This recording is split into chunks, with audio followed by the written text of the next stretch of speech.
Bambi, come here.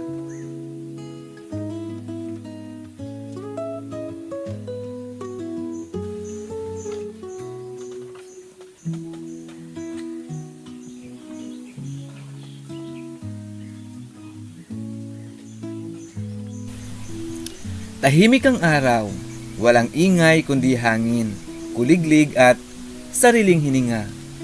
Ganito ang buhay sa isla. Simple, pero hindi ibig sabihin ay madali. Ngayon, kukuha ako ng labong o tambo. Isang piraso lang sapat na. Hindi ito galing sa palengke kundi sa kakawayanan. Minsan, parang pag-ibig. Pinipili mong lumayo sa magaan para lang maramdaman ang tunay. Wow!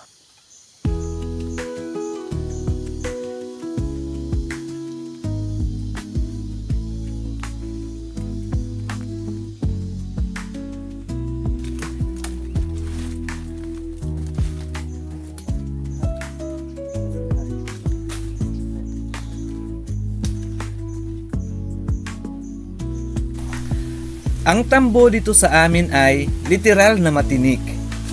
Minsan, masakit sa balat, pero sanay na ang palad kasi araw-araw ay may kalyo. Hindi madaling pumasok sa matitinik na kakawayanan, lalo na kung wala kang kasama. Pero kapag alam mong may masarap kang kakainin sa bandang dulo, kakayanin mo. Parang relasyon, kahit masakit, tinitiis. Kasi umaasa kang worth it siya sa huli. Yung iba ayaw na agad pag may tinik, pero ako, susugurin pa rin. Ganyan ako magmahal.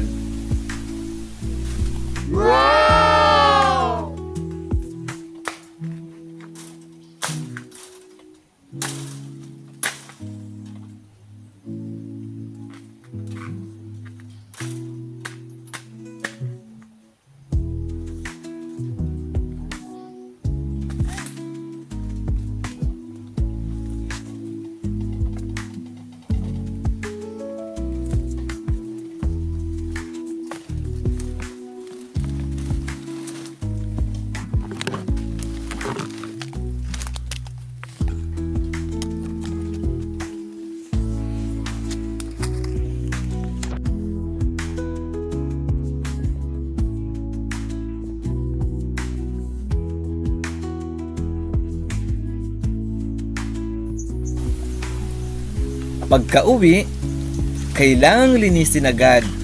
Matigas ang balat ng labong, pero sa loob, malambot, malasa.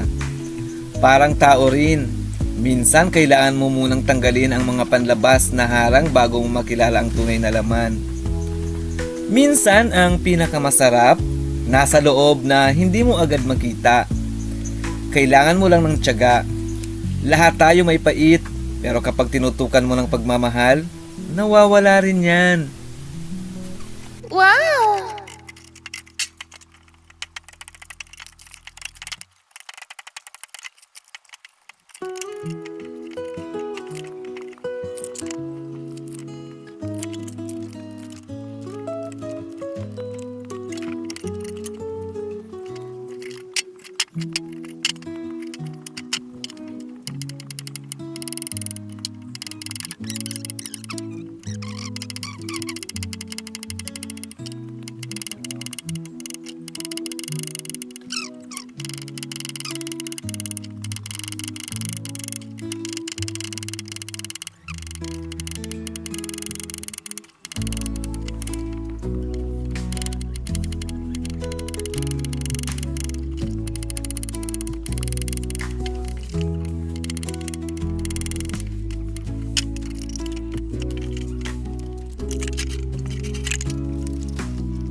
Piniga ko ang unang piga ng niyog.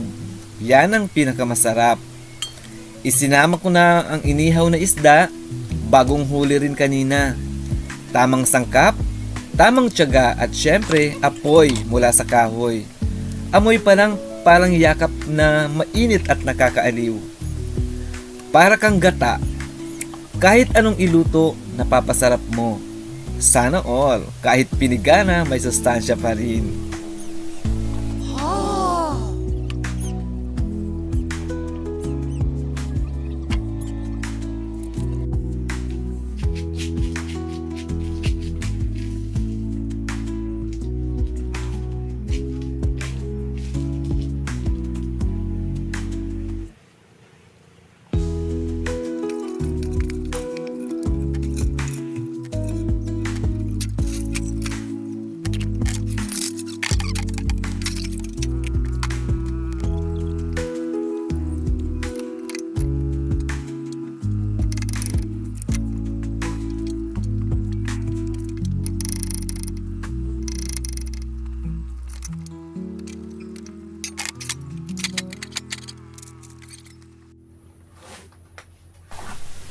Habang nagluluto, napapaisip ako. Ganito rin siguro ang araw-araw ng ating mga magulang. Tahimik lang, pero puno ng sakripisyo. Ngayon ko lang mas naintindihan ang hirap. May halong saya rin pala. Kasi alam mong ginagawa mo to para sa sarili mo. Yung iba, lutong bahay ang hanap. Ako, lutong buhay.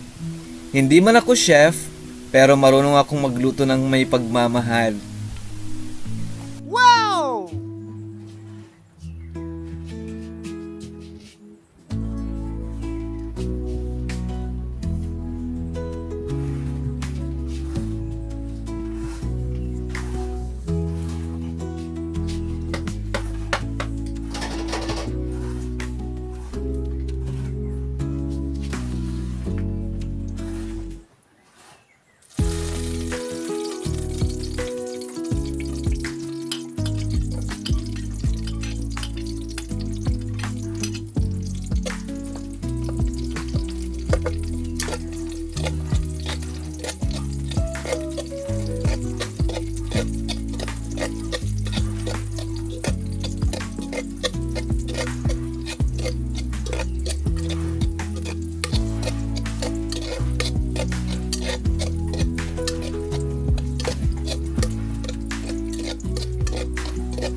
Ngayong luto na, kain na tayo.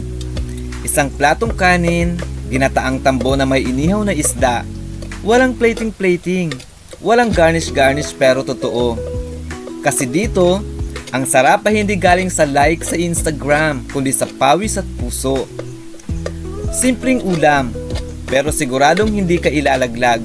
Hindi tulad ng iba dyan. Kung pagkain ka, ikaw yung tipo na ulam na hindi nakakasawa. Wow!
Maraming naghahanap ng simple life sa social media.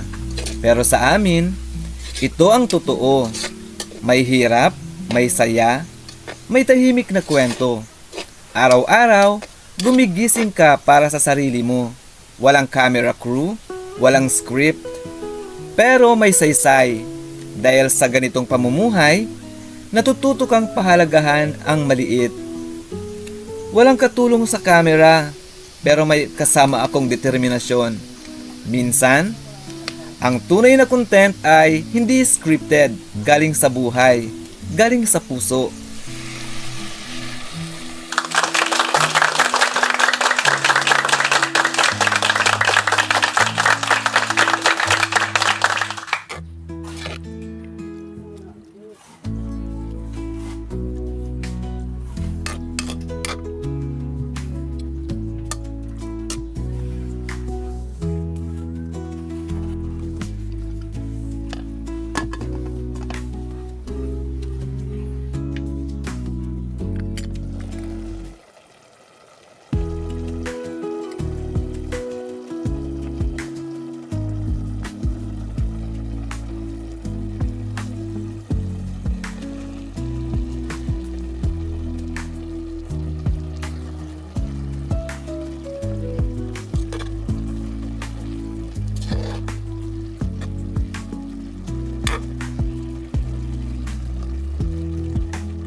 Ito ang farmer's life in the island. Isang karaniwang araw lang. Pero kapag pinanood mo hanggang dulo, baka matutunan mong ang simpleng ulam, minsan, siya pa ang pinakamasarap. CFC Channel 1, tara't samahan. Balita at musika, tawanan at kulitan. Mula sa bayan hanggang sa kalangitan, dito'y kwento natin, walang iwanan. May bagong chika.